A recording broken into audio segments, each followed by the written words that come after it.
Namaskar, this is a random guy from VIEH Group and I welcome you to the first new episode of Hack Talk. So let's get started.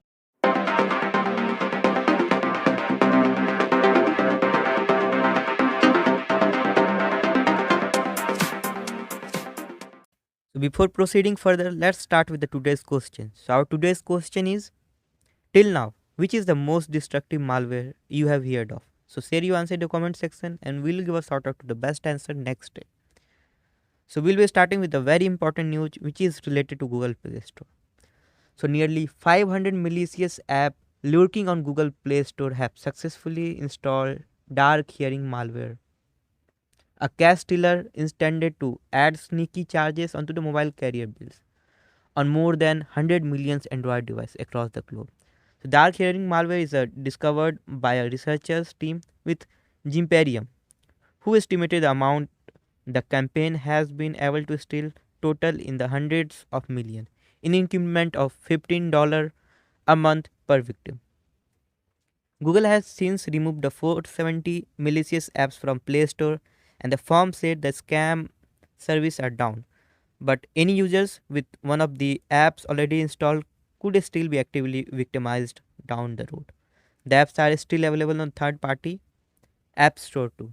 So you can Google out this list of these malicious applications and try to just uninstall those applications that are being mentioned in the malicious app list, so that you can be secure into the digital world.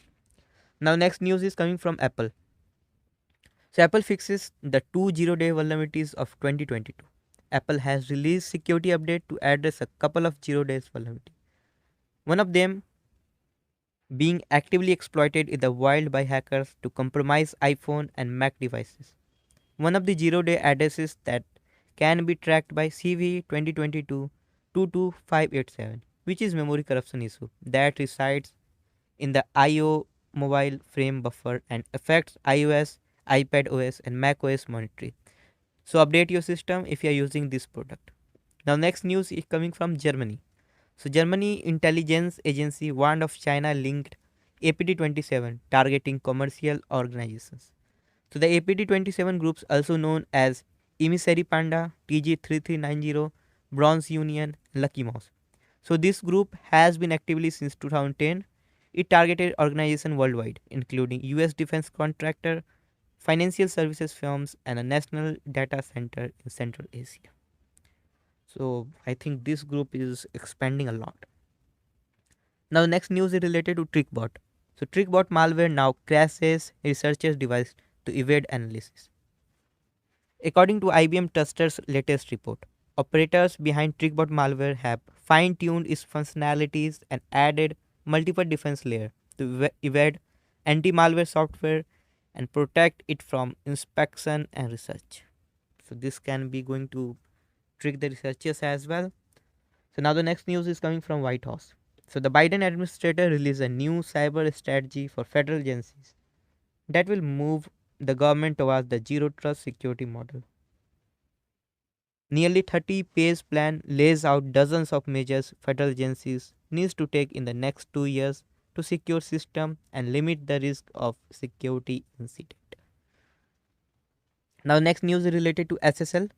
So let's encrypt, a non-profit organization that helps people obtain free SSL TLS certificate for website, plans to remove a non-trivial numbers of its cert on Friday because they were improperly issued.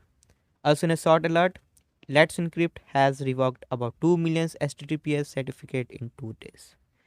So I think this will be going to be a great burden for a lot of people, those who are using Let's Encrypt to secure the website and make it HTTPS. So that's all for today. Hit down the comment box with your answer that we have asked in the starting. So as always, thank you for watching this video. Jai Hind.